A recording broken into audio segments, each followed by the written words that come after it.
திருச்சி உறையூர் மின்னப்பன் தெருவுல நேத்து முன்தினம் நடந்த ஒரு அதிர்ச்சியான சம்பவத்துல அங்குச்சாமியின் மனைவி 75 வயசு கொண்ட மருதாம்பாலும், கோவிந்தராஜனின் மனைவி 52 வயசு கொண்ட லதாவும், 4 வயசு சிறுமி பிரியங்காவும் மர்மமான முறையில உயிரிழந்திருக்காங்க.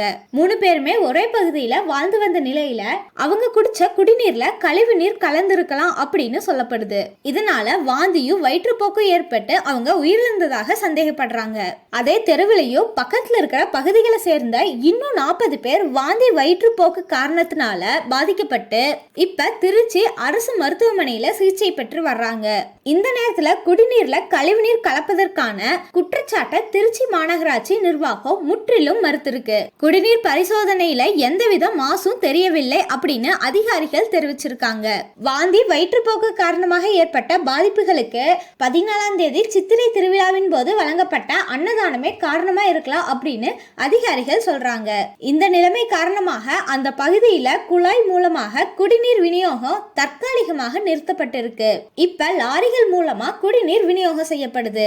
பொதுமக்கள் சந்தேகம் எழுப்பிய இடங்கள்ல குழி தோண்டி ஆய்வு செய்யப்பட்ட போதும் குடிநீர்ல கழிவுநீர் கலந்ததற்கான எந்த ஆதாரமும் கிடைக்கவில்லை அப்படின்னு மாநகராட்சி அதிகாரிகள் சொல்லியிருக்காங்க.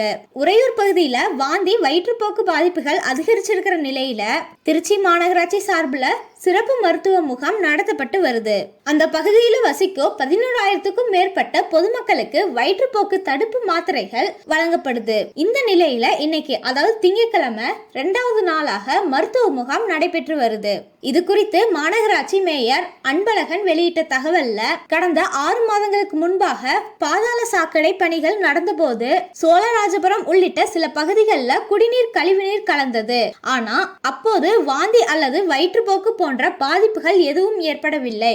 அதற்கு பதிலாக மஞ்சக்காமாலை பாதிப்பு ஏற்பட்டது அப்படின்னு சொல்லியிருக்காரு.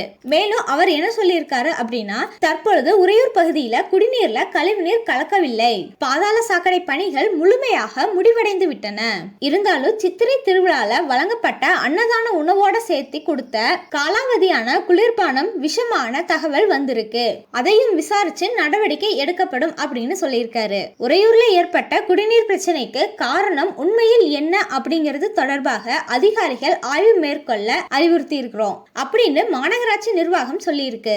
இப்ப குழாய் மூலம் குடிநீர் விநியோகம் நிறுத்தப்பட்டிருக்க உறையூர் பணிக்க தெரு, விண்ணப்ப தெரு மற்றும் நாடார் தெரு உள்ளிட்ட பகுதிகளில் நாளை முதல் மீண்டும் குழாய் மூலம் குடிநீர் விநியோகிக்கப்படும். அந்த நேரத்துல வீடு வீடாக சென்று குடிநீர்ல ஏதேனும் பிரச்சனை உள்ளதா அப்படிங்கிறத சோதனை நடத்த ஊழியர்களுக்கு உத்தரவு வழங்கப்பட்டிருக்கு. இதே நேரத்துல இந்த விவகாரத்தை எதிர்க்கட்சிகள் அரசியல் கருவியாக பயன்படுத்துவதாகவும், கடந்த 10 ஆண்டுகளாக அதிமுக ஆட்சி காலத்துல திருச்சி மாநகராட்சியில எந்த முக்கிய திட்டமும் நிறைவேற்றப்படவில்லை அப்படின்னு மேயர் தெரிவிச்சிருக்காரு.